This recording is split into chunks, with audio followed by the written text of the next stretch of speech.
Okay, now we got this 2021 Chevrolet Trax, and we got a problem with the cooling fan. I'll show you guys here in a second. Basically, when you hook the battery up without the key even in the ignition, nothing powered on, you got the fan just powering up and so basically what's going on is drawing the battery pretty hard. So the customer basically he shut his car off and it wouldn't shut off, so it drained his battery out for him. So I stopped by his house just to do a quick diagnostic on it, and I pulled all the relays out all in one shot and it still stayed on. I hooked my scan tool up, looked at live data, the cooling sensors were all within range, no codes, nothing. So then I went down to the plug, I unplugged it, and I played around with the wires with my test light, and everything was checking out. So that leads me to believe, well, that confirms pretty much that the cooling fan is shot and something shorting out on the inside of it, causing it to stay on. So I called up my friends over at Cambridge Auto Wreckers. I got them to order me this guy. She's used, but she looks really nice, and it's OEM, right? That's why we went with the used one. I couldn't get a new one at the dealer. There was no ETA currently at the moment. And the aftermarket one, sometimes aftermarket fans are hit and miss, but my supplier also couldn't give me any direct information if it was gonna directly fit the car or not.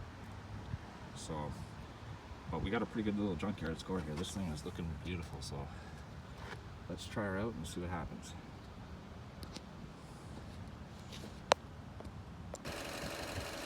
Okay, we got the Trax and Tahoe Texas for testing. As you can see, it's not on with the battery. It does turn on and off with the temperature sensor, and when I turn the AC on. I just did it that way so I didn't put the thing in and then realize, oh crap, it don't work. I figured that would be a quick 1-2 test. But we'll turn the AC on just to show you. And on the live data here. Fan turned on.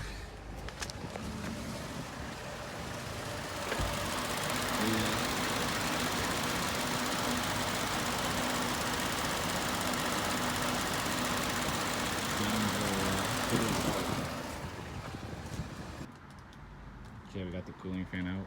It's a bit of a chore. I have to take the front of the car off, the bumper and all that. The bumper's not too bad. These are kind of a bugger. This stupid overlay thing, I don't know why they do that on these. It's just a cheap car. It's not like it's a high-end Mercedes or something like that, or even a high-end Chevrolet. It's just an economy car. Upper rad hose, just disconnected that so I could wiggle it out. Lower rad hose I left connected. Loosened up the intercooler. Loosened up the AC condenser. Had to remove like little things like the horn and stuff like that. And then we go over to the old fan. The new fan definitely is a nicer looking fan. Look at the motor. It's a nicer motor. And then even the resistor on this fan looks beautiful compared to the original one. So that's the original one. It's all cracked and crappy looking. And this is the new one. So I would say the junkyard gods are definitely shining down on us on this adventure.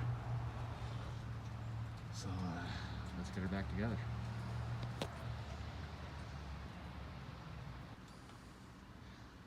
So here's something I thought was kind of a joke about this car.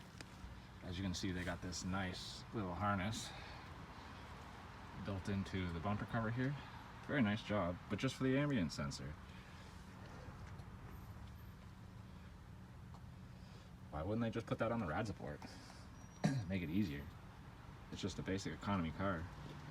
But this is why these cars cost the average consumer so much more to deal with than the older cars, but it's all these little details that really add up.